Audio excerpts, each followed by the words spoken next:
Bien-aimé dans le Seigneur, que Dieu te bénisse. Et bienvenue encore dans ce moment de partage, toujours dans vérité, la vérité véridique. C'est un moment de partage de la vérité de Dieu, de la vérité de la parole de Dieu. Aujourd'hui, le fait que tu connaisses Dieu ne te suffit pas pour avoir le salut. La Bible dit, Jésus dit, et nous allons prendre la parole de Dieu. Jean 14, verset 6. Jésus dit, « Je suis le chemin, la vérité et la vie. Nul ne vient au Père que par moi. » Sur la base de cette parole, je veux te dire que le seul fait de croire que Dieu existe ne te suffit pas pour être sauvé. Parce que le seul moyen d'être sauvé, c'est Jésus-Christ de Nazareth. Croire en Jésus-Christ et le recevoir comme ton Seigneur et ton Sauveur personnel.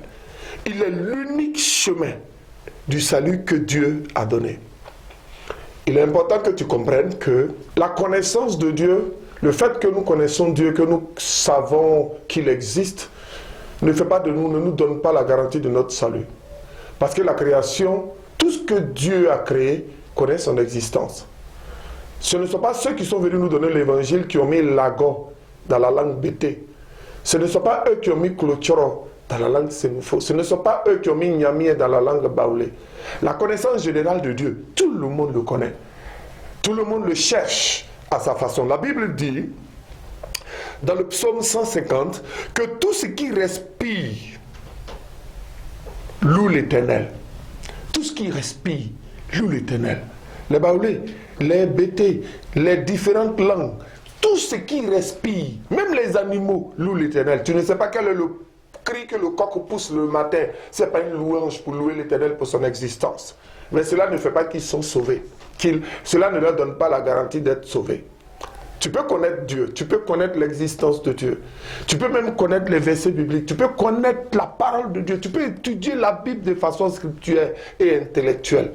Mais si tu ne reçois pas Jésus comme ton Seigneur et ton Sauveur personnel, il n'y a point de salut pour toi.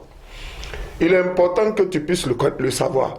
Le fait que tu sois béni, le fait que tu sois prospère, le fait que tu avances, le fait que tu sois en bonne santé, peut être l'œuvre de Dieu et est l'œuvre de Dieu.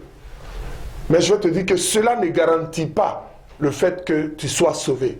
Pour que tu sois sauvé, il faut que tu puisses recevoir Jésus-Christ comme ton Seigneur parce qu'il est l'unique chemin.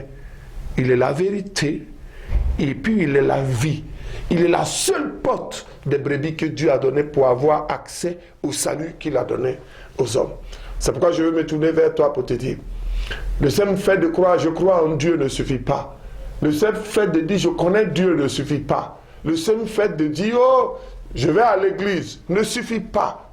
Le seul fait de dire, non, je marche avec Dieu, même me connaît, je suis gentil, ne suffit pas. Le fait de dire que je n'ai pas fait pas de mal aux gens ne suffit pas.